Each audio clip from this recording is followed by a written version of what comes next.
Good evening, short story writers. Tonight we are going to consider another thing to avoid, which is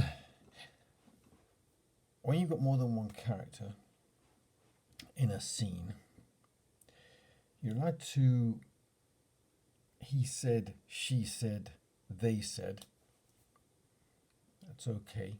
What you're not allowed to do, because it's very distracting, and if you ever see an example of it, you'll actually get giddy. You'll think, oh, I understand now why this is a rule rather than a guideline. You're not allowed to do what's called head hopping. So you cannot show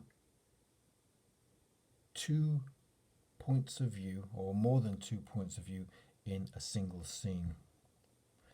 And I'm saying scene because a chapter is the best unit to observe this in, but sometimes you have to chop a chapter up because the coherence of the story requires that what you're dealing with at that time is dealt with in one chapter. For example, saying short story here, let's suppose that this short story is 15,000 words long and therefore can sustain 3 chapters. So in the first chapter you are in London, in the second chapter you are in, let's pick somewhere really exotic, Japan, and in Fukuoka or Tokyo or Kyoto, and then the third chapter is in Rio de Janeiro.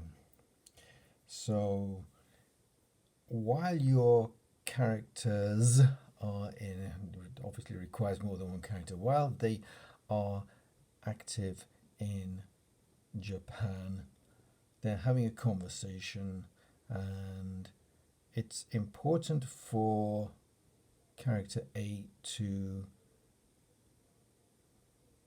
present their inner thoughts and their emotions so the reader can know what they are thinking. But at the same time, you also need to get some of character two's point of view. What you do is you have a break, an obvious break, so the reader can follow that it's a break, and then you show the internal workings of character two. Don't do it at the same time, and it is a rule. I mean, obviously there are rules when you write. You need to use words, and you do need a story of some kind. So this also is a rule. In the same scene, don't say character A said this and thought that, and then character B replied, I don't think so, and thought, I've got a surprise for you coming up. You do it at your peril. And the reason it is at your peril is that readers, it makes them. When it's happened to me, Doris Lessing did it in The Fifth Child, and no, I remember thinking at the time, this is why they warn us about it.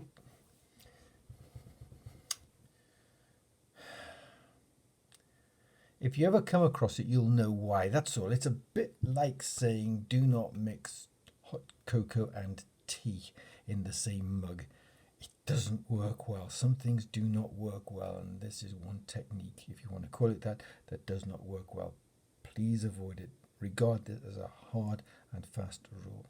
So if you've got to present 2 points of view, character B is plotting against character A, and you want the reader to know that for suspense purposes, but what you've written so far has been so short that it does not merit being a chapter on its own, and you should think in terms of around 2 pages at least for a chapter, otherwise it gets a bit giddy.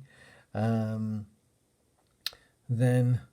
just put 3 stars or a double space or a quadruple space to indicate a change of scene, and then you can happily go into the other character's head, and your reader will be taken along. They'll realize that you have altered the shift of emphasis. And you see, one use of this would be from a point of view of character A for suspense purposes. Imagine, for example, a child hears a noise in the middle of the night and they creep downstairs. Now, if you are building up suspense for the sake of building up suspense and you head hop, then it's cheating if you don't show everybody's point of view in that scene. And especially if the payoff is that the child it's a surprise party, or mom and dad have got their cousins together and it's a surprise party.